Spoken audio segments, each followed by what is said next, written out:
Hello everyone and welcome to my channel. My name is The Amateur, where I just discuss life, concepts, theories, my hobbies, practices, what have you.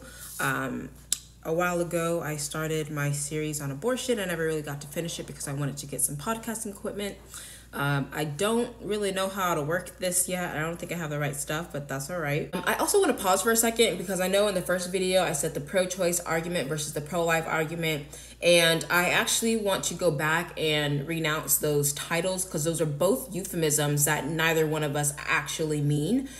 Because if the pro-choice argument taken down to its basal nature, they don't want pro-choice. They don't want pro-choice if they're saying my body, my choice, because they're forcing their will over another human being that doesn't have a choice in whether they get to live or die. And the pro-life argument, and you'll hear this from the pro-choice side, and I'll say why I don't like the pro-choice either, but they say pro-life because, oh, if you're pro-life, then, you shouldn't want capital punishment, or you should be vegan, and all these other extremes because they're saying life in general. So what I think the argument actually is pro-abortion, anti-abortion. That is the basis of this argument.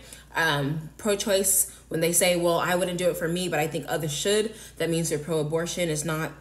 That's not the matter at issue. So I think it's important that we frame the argument in its most direct form. And so pro-abortion and anti-abortion, I think, better captures the argument. And so, yeah, so the last video, we ended off on defining the terms of what the fetus is, which is a human being, and what women want is to treat that human being like property. So again, just to start off, we know that this goes into dehumanization, like the literal dehumanization of a person, which is meaning that the way that you would treat someone, or the way that you would want to be treated yourself as an individual human being, and the way that you would want to treat others as an individual human being, you don't want to afford that same dignity or respect to the child, which is dehumanizing. So you're treating that person like an object. Need I mention slavery? If that's where we're gonna go, that's where we're gonna go. So again, the premise here, now that we've concluded, because we know that the baby inside the womb is human, it is that mother's offspring, that's her child, that is the relationship status to that human. And so now the argument is that, well, this is my body, this person the baby inside doesn't have enough mental capacity, that has no knowledge, no awareness, no consciousness, no anything, in order to really understand that, the life has actually been lost. And so therefore I get to treat my baby like property, which just goes into a whole other issue because of how we think property should be treated under the law. Because we know that whenever anyone is dehumanized, that's where you get to violence. That's where you get to people thinking that they can just kill them because they're not human enough, because they follow a certain degree, or because they had a certain skin color, and so that was a qualifier to not treat them the way that you yourself would want to be treated as another human being that lives on this earth. And so some of the implications that we get with this is when you're treating your child like property while inside the womb, you get into this, well, what if the father, and then this is where you kind of get a little bit more say from the father, because even though the property, quote unquote, is inside the mother, the father also has some say over that. So it leads to this thing, well, if a mother can decide that she wants to, denounce her property or get rid of her property, she no longer wants it, but the father does, where's the compensation there? Like, why wouldn't the father have a say in a child that is also his?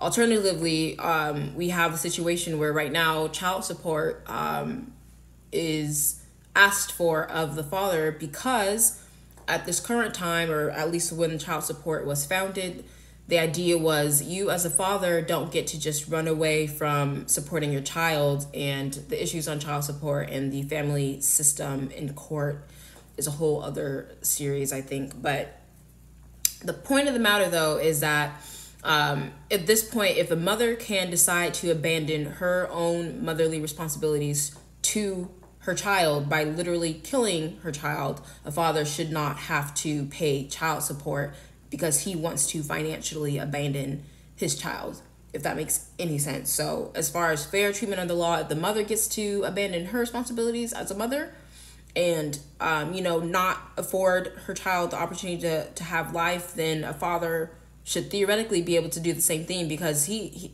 like, obviously, if he's not paying child support or isn't in the child's life, then he didn't want anything to do with the child at all. And so right now, we have to understand that, you'll hear a lot of conservative talking points talk about how, the family is the nuclear family is the base unit of society. And so a lot of the laws that we have in place are meant to protect the family and protect parental rights over children, as well as to protect the children in general. And obviously abortion is not protecting the children. So yeah, those are kind of some of the broader implications of trying to treat your child as property.